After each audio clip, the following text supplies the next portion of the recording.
Assalamu alaikum students, how are you? Students, today we are starting lesson number 4 and it's a poem Rain in Summer. गर्मियों में बारिश. How beautiful is the rain. बारिश किस कदर खूबसूरत है. After the dust and heat, गर्द और गर्मी के बाद. Dust गर्द, heat गर्मी. In the broad and fiery street, वसी और तपती हुई गली में. स्ट्रीट गली, फायरी तपती हुई, ब्रॉड वसी या कुशादा. इन द नैरो लेन तंग गली में. लेन का मतलब भी गली होता है, नैरो मीन्स तंग. How beautiful is the rain. बारिश किस कदर खूबसूरत है. How it clatters along the roofs. ये छतों के साथ किस तरह खड़खड़ाती है. क्लैटर्स खड़खड़ाती है. Like the tramp of hooves. घोड़ों के सुमों की आवाज़ की तरह. How it gushes and struggles out. ये किस कदर तेज़ी से बाहर निकलने की कोशिश करती है. गशिश निकलने की कोशिश, तेज़ी से. स्ट्रगल्स कोशिश करना. From the throat of the overflowing spout. लबालब भरे हुए परनाले के गले से. थ्रोट गला, ओवरफ्लोइंग लबालब भरा हुआ, spout Parnala. Across the window pan it pores and pores. खिड़की के शीशे के पार ये बरसती है और बरसती है, या मुसलसल बरसती है. आप ये कह सकते हैं खिड़की के शीशे के पार ये मुसलसल बरसती है. And Swift and wide. ये किस कदर तेज़ और दूर तक फैली हुई होती है. With muddy Tide. मटियाले जवार भाटे के साथ. स्विफ्ट का मतलब होता है तेज़, वाइड का मतलब होता है वसी या दूर तक फैला हुआ होना. Muddy Tide. मडी टाइड का मतलब है मडी मीन्स मटियाला या फिर गदला. टाइड का मतलब है जवार भाटा. ये किस कदर दूर तक फैली हुई होती है मटियाले जवार भाटे के साथ. Like a river down the gutter roads. Gutter के नीचे एक दरिया की तरह धाड़ती है. रोड का मतलब है धाड़ना, मतलब ज़ोर ज़ोर से आवाज़ें पैदा करना. The rain we welcome rain. बारिश, हम बारिश को खुशामदीद कहते हैं. Students, these are some difficult words.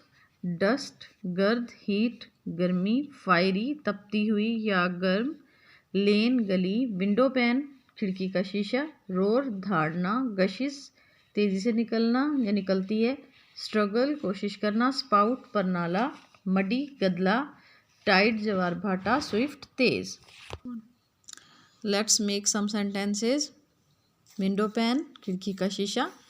There are many butterflies across the window pane. शीशे के खिड़की के शीशे के बाहर बहुत सारी तितलियां हैं. Roar धाड़ना.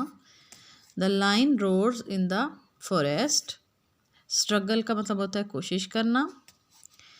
We can not ignore Quaid Azam struggles to make Pakistan. Spout का मतलब परनाला. The spout is overflowing.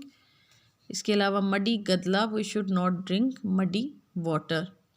बाकी आप खुद से कुछ सेंटेंसेस बनाने की कोशिश कीजिएगा. स्टूडेंट्स, आज हम परफेक्ट कंटिन्यूअस टेंस जो है उसको रिवाइज़ करेंगे. हमारे जो पैसिव्स हैं वो कंप्लीट हो गए थे परफेक्ट के साथ ही, क्योंकि परफेक्ट कंटिन्यूअस जो टेंस होता है उसके पैसिव्स नहीं बनते. आज हम टेंसेस स्टार्ट करें. मैं परफेक्ट कंटिन्यूअस टेंस आपको करवा रही हूँ क्योंकि जो परफेक्ट तक है वो बहुत ईजी है और आप बहुत दफ़ा उनको कर चुके हैं, तो ये मैंने सोचा रिवाइज़ करवा दूँ आपको. जो परफेक्ट कंटिन्यूअस टेंस होता है उसमें क्या होता है कि हम लोग एक तो कंटिन्यूटी देखते हैं कि जैसे इस फिक्रे में आपको नज़र आया बारिश हो रही है, इसमें यानी रहा रही वाली एलिमेंट पाया जाता है ना. लेकिन इसके अलावा इसमें ना टाइम पीरियड भी बता दिया जाता है. मसलन जैसे इसमें आपको नज़र आ रहा है ना कि बारिश हो रही है, लेकिन कब से हो रही है ये भी बताया, सुबह से हो रही है. इसमें जैसे नेक्स्ट फिक्रे में क्रिकेट खेल रहा है, लेकिन वो कब से खेल रहा है ये भी बताया गया है कि वो 2 साल से खेल रहा है. और इसके अलावा इसमें ये बताया गया है कि हम कहानियाँ पढ़ रहे थे, तो कब से पढ़ रहे थे, 2 हफ्ते से पढ़ रहे थे. अब सलमा शाम से टीवी देख रही थी, यानी टीवी देख रही थी, कब से देख रही होगी, कब से देख रही होगी, शाम से. अब इनको बनाने का तरीका क्या है. इनको बनाने का तरीका ये है कि इनमें हैव बीन, हैज़ बीन का इस्तेमाल होता है. प्रेजेंट के लिए, पास्ट के लिए हैड बीन का इस्तेमाल होता है और फ्यूचर के लिए विल हैव बीन का इस्तेमाल होता है. ठीक है। इसके अलावा हम लोग टाइम पीरियड को शो करने के लिए सिंस और फॉर का वर्ड यूज़ करते हैं। अब सिंस हम किसके लिए यूज़ करते हैं और फॉर किसके लिए यूज़ करते हैं, ये इम्पोर्टेंट बात है। जो सिंस है वो हम यूज़ करते हैं पॉइंट ऑफ टाइम के लिए, और जो फॉर है वो हम यूज़ करते हैं पीरियड ऑफ टाइम के लिए। अब इन दोनों में क्या फ़र्क है, पॉइंट ऑफ टाइम में और पीरियड ऑफ टाइम में। अब आप इन सेंटेंसेस को देखें, मैंने इसमें मिक्स किए हुए हैं। आप पहले फ़िक्रे में देखें, आप तो लिखा हुआ सुबह से बारिश हो रही है। ये जो इसमें टाइम बताया गया, इसमें ये बताया गया सुबह से हो रही है, लेकिन ये तो नहीं बताया ना कि इस वक्त क्या टाइम है या कितनी देर गुजर चुकी है बारिश को होते हुए। हम जस्ट स्टार्टिंग पॉइंट बताते हैं, ठीक है ना। जिस फ़िक्रे में स्टार्टिंग पॉइंट बताया गया हो, जैसे इसमें देखें तो आप इसमें भी बताया गया कि सलमा शाम से टीवी देख रही है, इसमें बताया गया सुबह से देख रही है, लेकिन ये तो नहीं बताया ना कि उसे देखते हुए कितना पीरियड हो गया, कितना अरसा हो गया।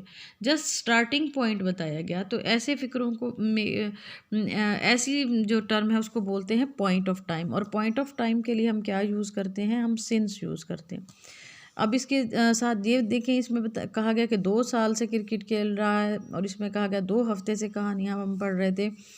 तो इन दोनों में हमने ये नहीं बताया कि स्टार्टिंग पॉइंट क्या है, बल्कि हमने ये बताया कि कितना पीरियड है, कितना दौरानिया है, कितना वक्त हो गया है।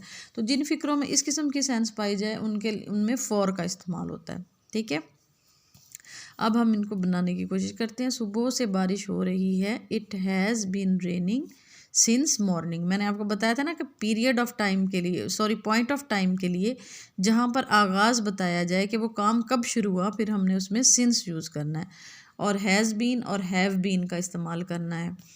सुबह से बारिश हो रही है, it has been raining since morning. सुबह से बारिश नहीं हो रही है, it has not been raining since morning. क्या सुबह से बारिश हो रही है, has it been raining since morning. अब आगे देखें, वो 2 साल से क्रिकेट खेल रहा है, he has been playing cricket for 2 years. अब मैंने फॉर लगाया क्यों, क्योंकि ये पीरियड ऑफ टाइम है, इसमें दौरानिया बताया है 2 साल से। ये तो नहीं बताया ना कि उसने शुरू कब किया था, ठीक है, या उसने शुरू कब किया है। पॉइंट ऑफ टाइम नहीं है, आगाज़ को बोलेंगे पॉइंट ऑफ टाइम, और इसको जो दौरानिया उसको बोलेंगे पीरियड ऑफ टाइम। और पीरियड ऑफ टाइम में क्या लगाना है हमने, for. He has been playing cricket for 2 years. वो 2 साल से क्रिकेट नहीं खेल रहा है। He has not been playing cricket for 2 years. क्या वो 2 साल से क्रिकेट खेल रहा है, has he been playing cricket for 2 years. अब आगे देखें, हम 2 हफ्ते से कहानियाँ पढ़ रहे थे, ये मैंने पास्ट का लिया है एक सेंटेंस, ठीक है। We had been reading stories for 2 weeks. अब पास्ट के लिए हैड बीन लगेगा। हम 2 हफ्ते से कहानियाँ नहीं पढ़ रहे थे, we had not been playing stories for 2 weeks. क्या हम 2 हफ्ते से कहानियाँ पढ़ रहे थे, had we been reading stories for 2 weeks. अब लास्ट वाले को देखें, सलमा शाम से टीवी देख रही होगी, ये फ्यूचर परफेक्ट कंटिन्यूअस है, ठीक है। Salma will have been watching TV since evening. Since लगाया क्योंकि ये पॉइंट ऑफ टाइम है। सलमा शाम से टीवी नहीं देख रही होगी, Salma will not have been watching TV since evening. क्या सलमा शाम से टीवी देख रही होगी, will Salma have been watching TV since evening.